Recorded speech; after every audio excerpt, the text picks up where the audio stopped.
Ja, okay, komm. Free YouTube-Content, Alter. Ey, ne? YouTube Boys. Hello, Wir schauen uns jetzt Visage Story Explained an, Alter. Nicht vergessen, ein fucking Like und ein Follow oder ja, na, Subscribe und so eine Scheiße dazu lassen. Let's go. welcome to another Story Explained video. In this one, we'll be looking at the story behind the amazing psychological horror game, Visage. Never before have I played a horror game that had me on edge as much as this one, and it really invigorated the genre for me. Weil ich sagen muss, die erste Story, die gut, Stories kannst du aussuchen, welche von denen du als erstes anfängst. Ich habe ja direkt mit der Oma angefangen und ich muss sagen, die Oma war auch ehrlich gesagt mit dir am besten. Also die Story von der Oma war eigentlich die beste Story. Fand ich persönlich. And pure fear. Also die anderen beiden kamen nicht so gut dran. Real-Life Events? Ey, ein Mädchen hat sich in Real Life wirklich einfach den fucking Kiefer rausgerissen? Fine. You ready? Let's go. So at the start we see a man shoot 3 people, a woman and 2 children, and then turn the gun on himself. Fades to black and a person wakes up in a bare room sporting a limp and enters through a door into a hallway. It's made clear very early on that paranormal events are a regular occurrence in the house, and it's not long before things start to get really creepy. The character we play upon inspection has no hands or feet and no body. At first I thought this is just a developer oversight, but now it kind of makes sense. Our character is actually a ghost. Upon answering a phone call from our neighbour Rose, we find out that our character is known as Dwayne. Hello, Dwayne. It's Rose, your neighbour. Now let's get the initial confusion out of the way. The person who killed the people at the start was Dwayne. He killed his entire family and himself. This is partly mentioned on the radio at the start in the hallway. His name is Dwayne Anderson. Oh, das wusste ich gar nicht. Essentially, Dwayne is trapped in purgatory, the place between life and a final death, if you like, and is trapped in the house as a spirit. What's more, Dwayne is being hunted and haunted by apparitions of the house's previous victims. Imagine, du bist einfach ein Ghost und wirst trotzdem noch von anderen Ghosts gehuntet. What the fuck ist das? Bro, El Ghost. The fact that Dwayne is a spirit has added weight when you factor in that every clock in the house is stuck at 3:33 AM and literally cannot move forward. 3:33 AM is widely known as the Devil's Hour, in which paranormal events occur tenfold. Wusste ich nicht. So the house featured in Visage is essentially what is described as a mansion. We see various iterations of the house during each chapter, which likely details the house's changing architecture throughout the years. It's located in Riversdale, Oregon, USA. In a comic book from one of the upstairs bedrooms, which tells us of the neighbour Rose's backstory, we learn that 5 different groups lived in the house from the year 1961 up until 1985. 3 families and 2 single males. 3 Familien? Von wann? Alter, 19 was? Upstairs bedrooms, which tells us of the neighbour Rose's backstory, we learn that 5 different groups lived in the house from the year 1961 up until 1985. Hey, 3 verschiedene Familien innerhalb von nur fast 20 Jahren? 3 families and 2 single males. Okay. Lucy, her mother and father, occupied the house in 1961. Dolores, her husband George and their baby in 1962. Lewis Taylor in 1965. Raken Almatawa in 1970. And Dwayne Anderson and his family in 1985. Damn. So let's start at the 1960s. Lucy was a young girl who lived in the Visage house with her parents at the time of her death in the year 1961. She was an only child and a relatively normal girl at first, liking toys, drawing and tree houses. She then developed a friendship with a demon who would communicate with her through the TV. Eventually, Lucy killed her pet bird Pico under influence from the demon. As a result, her parents turned, albeit reluctantly, to medical treatments to fix her declining mental state. Her parents mentioned in the game that the doctors administered treatment through syringes, which Lucy's mother didn't like too much. I know all that, but who the hell prescribes syringes for a child? Eventually, Lucy stopped referring to her mother as mum, but then one day Lucy locked herself in the bathroom and literally ripped off her own jaw under the demon's influence, killing herself through blood loss as her parents desperately tried to get the door open. Ey, was will mir jetzt sagen? Komm, das ist doch... Friends with a Demon, come on, das ist doch einfach nur Schizophrenie, oder nicht? Einfach nur eine Stimme im Kopf, die ihr sagt, von wegen, was sie machen soll, oder nicht? Okay. A lady of elderly appearance who lived in the Visage house with her husband George and their baby at the time of their death. Dolores, after moving was für ein fucking Baby, Digga. Die alte ist fucking 75. Was für ein Baby kann die überhaupt haben? Wenn man sie mal jetzt fragt. Baby! The fuck kind of baby? After moving into the house, begins to suffer from dementia, bipolar, anxiety, and paranoia. Her husband George tries to take care of Dolores, but this backfires, likely due to his misunderstanding of mental health treatments. Dolores' symptoms are aggravating. They tell me she's got symptoms of schizophrenia, bipolar disorder, psychosis, dementia, and more. Dolores, Damn, as a result, Alter. becomes paranoid Das that ganze George is up to Paket. something and thinks that he's trying to kill her using rat poison. I knew it. I'll show you, you damned scoundrel, what bread you're worth. She has Damn. violent episodes, sometimes attacking George and self-harming, eventually killing him in cold blood with 7 knives. Due to the guilt, Tschüss. she hangs herself. Now, Lewis is fairly Ach, komplett vergessen, dass ich We'll gegangen get to hat, him a Alter. little bit later.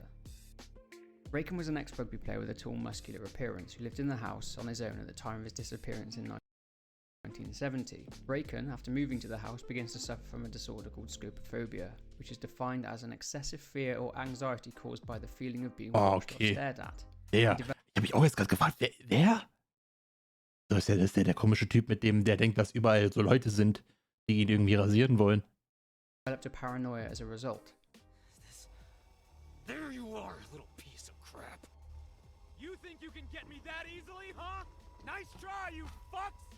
Raken is admitted to a psych ward after firing a weapon in his home. The neighbour Rose reported him.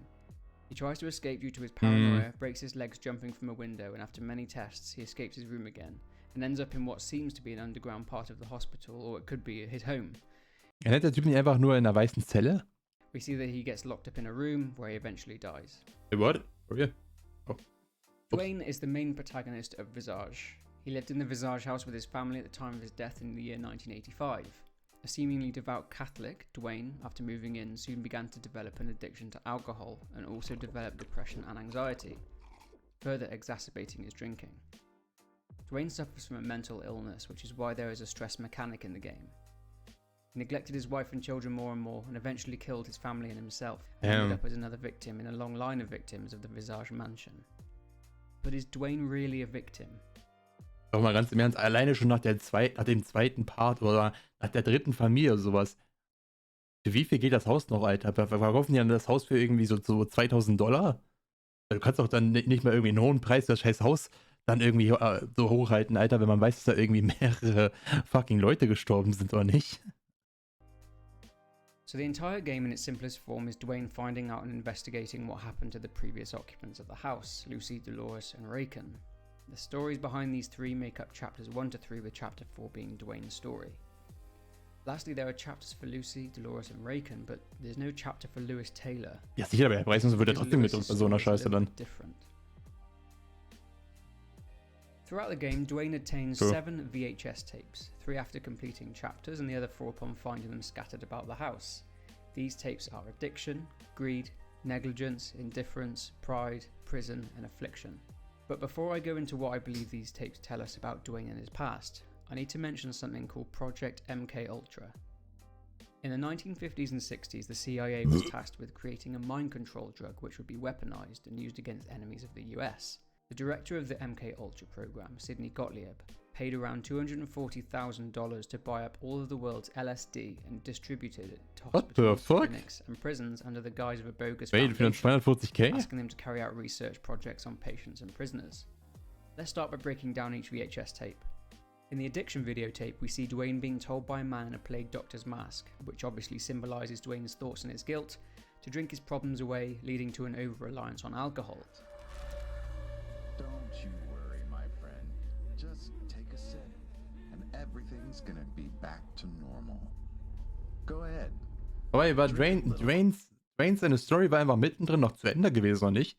Also ich habe irgendwie gefühlt, also für mich hat es irgendwie angefühlt, als wenn Dwayne seine eigene Story einfach so, nachdem du da unten gewesen bist und die ganzen Sachen da irgendwie mit dem Typen im Fernseher darin gelagert hast, warst du einfach zu Ende gewesen, oder nicht? Du bist, glaube ich, nur eine Leiter nach oben gegangen.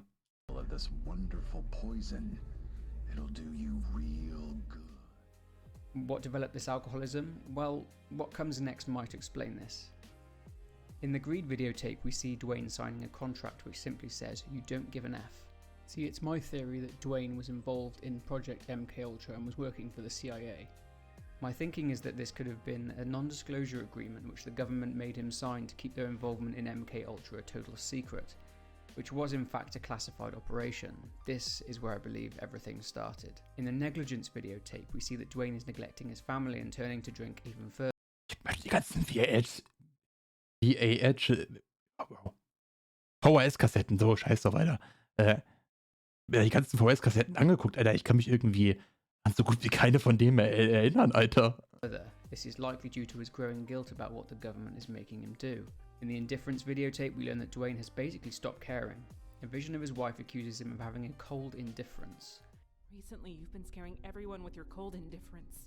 His tape also shows us that Dwayne is taking various pills, and his wife asks who is prescribing them for him. Dwayne is essentially taking these pills to help him deal with his guilt, the drinking, the depression, and the anxiety of what he has done and his involvement in MKUltra. His wife even says to him that she is only with him for his money, and that she thinks it's probably blood money, but she doesn't even care. What the fuck? I'm only with you because you have money. It's probably blood money, but I don't care. In the Kann mich gar Prime nicht video erinnern, tape, it's Alter. pretty much confirmed to us what Dwayne did for a job, as it's revealed that Dwayne spent some of his time working in a chemist's lab. There is even a timesheet on the side with his name on it, and there is a chemical structure for LSD hanging on the wall. This lab is fronted by being called Health Pharmacy.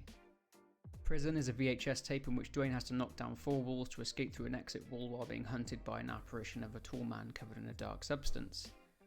I believe this tape serves as a visual representation of Dwayne's fear that he would be sent to prison for his involvement in MKUltra, and possibly something else. Finally, in the Affliction videotape, Dwayne walks through what seems to be a water treatment plant. Das kann ich. After walking through, Dwayne ends up at a well. Bodies start floating up to the surface of the water, and Dwayne gets pulled into the well by a guy who looks like he's covered in something. Now, is that significant in any way? Well, yes, I think it is. Remember I talked about MKUltra, this super secret CIA experiment which ran Bro, from what the fuck is 1953 to the this? mid-1960s, took place during the Cold War in response to the efforts of the Soviet Union undertaking their own mind control experiments, which raised a significant interest in psychological manipulation. This project was eventually shut down around 1966, and all records of it were destroyed in 1973. Before it was officially shut down, it was widely believed by officials that the thought of introducing LSD into the water supply to control an entire populace was in fact an effective one. Could this be What what the the fuck? Affliction tape is referring to? That the water supplies were secretly being spiked and people were dying as a result? Is this vision a manifestation of Dwayne's guilt for what he was involved in? Certainly interesting. In this tape we also recover a staff door pass from someone's locker. Remember I mentioned Lewis Taylor earlier in the video? This locker belonged to Lewis Taylor. Rose mentions in the comic that Lewis has been unhappy working at the water treatment plant for a while and that she's worried about him. Has something sinister been happening at that water plant? Notice as well the black substance that leads to Lewis Taylor's locker. Familiar? Lewis Taylor's photo on his pass certainly seems to resemble someone that we've seen before. Ein bisschen I gestretched, believe that aber through ja, von mir everything aus. we see in the game, it all loops back to Dwayne. Dwayne worked as a chemist in a lab producing LSD under a company name called Health Pharmacy in 1953. Now we know that the CIA used bogus foundations to distribute LSD to hospitals in order to carry out research projects on patients during the 50s and 60s. Lucy was given medicated treatment at a hospital by a doctor sometime before her death in 1961, as this is confirmed through dialogue from her parents and that there are numerous depictions of Lucy being drugged. Dolores was evaluated for mental disorders before her death in 1962. She was suffering with dementia, but I do believe that she was being given LSD at the hospital, and as a result, she experienced other changing behaviours and developed other issues as a result. This, I believe, ties into the timeline of the MKUltra experiments, and they were essentially being administered LSD. Due to the location of the house, they'd likely both went to the same psych ward for treatment, the same psych ward that we visit in Raken's chapter. Lo and behold, both Lucy and Dolores' conditions worsened and they ended up killing themselves. MKUltra shut down in 1966, a year after the death of Lewis Taylor. I think Dwayne had an even bigger role in the MKUltra fiasco than we were actually led to believe. I think Dwayne was being manipulated by his higher-ups into carrying on secret work for the CIA, and I believe that they placed him at the water treatment plant under the guise of being an employee. His job? To spike the water supply for Riversdale. One problem. I believe Lewis Taylor found out what Dwayne was up to. Dwayne, with no other option, killed Lewis Taylor, likely drowning him. This explains why Lewis Taylor appears in the house as an apparition and haunts Dwayne. And finally, this leads us on to Raken. I believe the CIA covertly spiked Raken's water supply with LSD and bugged his house to watch him and surveil his behaviour. This was perfect for them, as Raken lived alone and there was no collateral. We meet Raken and get glimpses of his behaviour, his paranoia spiralling out of control. He thought he was being surveilled and watched, and he actually was. This is why in the Raken chapter, Through the Eyes of Dwayne, we experience it as if through the lens of a surveillance camera. It's because Raken was actually being monitored. When he fires his weapon at what appears to be an apparition of Lewis Taylor at the start of chapter 3, His neighbour Rose hears the shots and calls the police, probably more out of concern for her neighbour than anything else, and he is sectioned. He claims that someone broke into his home and bugged it, but police could find no evidence of a break-in. He claims that Krass. someone broke into his house and tried to strangle him, and that he used his firearm in an attempt to defend himself. What's weird is that there's nothing in the police report that indicates any break-in. This would indicate that someone gained access to the house, someone who had easy access to it and knew the layout. Raken mentions in the hospital that the medication they are giving him is making everything worse, and he is getting more and more paranoid and violent. It's not really clear what Dwayne is doing at this point in terms of work. He could be at the water treatment plant, and he could be working surveillance for the CIA. We simply don't know. But he knows Raken somehow. Raken even uses Dwayne's name, as did Dolores. Did Dwayne at some point work at the hospital in the psych ward, administering LSD to the patients? Hello. Certainly an interesting theory. In terms of MK Ultra, it wasn't until 1977 that US Congress held a hearing and put... Bro, ich habe einfach legit gedacht, weißt du, das wäre einfach nur ein Spiel, wo es various fucking Kapitel gibt von Leuten, die einfach halt ihre eigenen fucking Krankheiten haben, ne? Also halt so richtig so Krankheiten, die halt mal ein bisschen mehr Licht genießen. Als wäre das so eine ganze Story, hat einfach nur damit, nur von wegen halt so, die CIA hat alle so komplett halt manipuliert und gedruckt. Hä? A complete stop to it. At this point, the project was made public knowledge, but most of the individual records of people being used as experiments were destroyed. I think that Dwayne moved into the house after the program shut down around the year 1977 to be closer to his work. It's clear from the glimpses into Dwayne's life that he harbours massive guilt for his part in the experiments and the lives ruined as a result. He seems to be a devout Catholic and even has a confessional booth in his home. Dwayne probably felt that he couldn't leave the CIA or the project due to the fear of being silenced. After spiralling, Dwayne eventually succumbs to his guilt and depression and kills his entire family and himself. Dwayne wakes up in purgatory and has to live out the trauma of his 3 victims before he can find peace himself. I'm certain that this is how everything circles back to Dwayne and that he was involved in it all from the start. Where else would the vision of Dwayne's wife in the Indifference tape mention the exact way that Lucy, Dolores and Raken died? Moreover, if this person in the Plague Doctor mask symbolises Dwayne's guilt, why is Dwayne's guilt saying this as if he's the one that did it? Want me to stab you with 7 knives? Want me to rip the jaw off your ugly face? How about I break both your legs and leave you to rot in a cellar? You're a disgrace. Dwayne essentially played a part in all of their deaths, however small, and now needs to face up to it. When Raken is left to die in the cellar, someone mysterious wearing a suit shuts him in and locks the door. I'm not sure if I 100% believe this is Dwayne or not. It could be, but we'll never know. Anyway, that's my theory on what I think is the underlying story of this great game. If you enjoyed this video, please be sure to leave a thumbs up or a comment on your thoughts. Subscribe too so you don't miss out on any future content. Take care, and I'll see you in the next one. Ja, krass, Digga, also es ist ein bisschen mehr als einfach nur halt random Leute, die nichts miteinander zu tun haben, außer dass sie halt im selben Haus gewohnt haben und haben halt einfach ihre eigene Krankheit.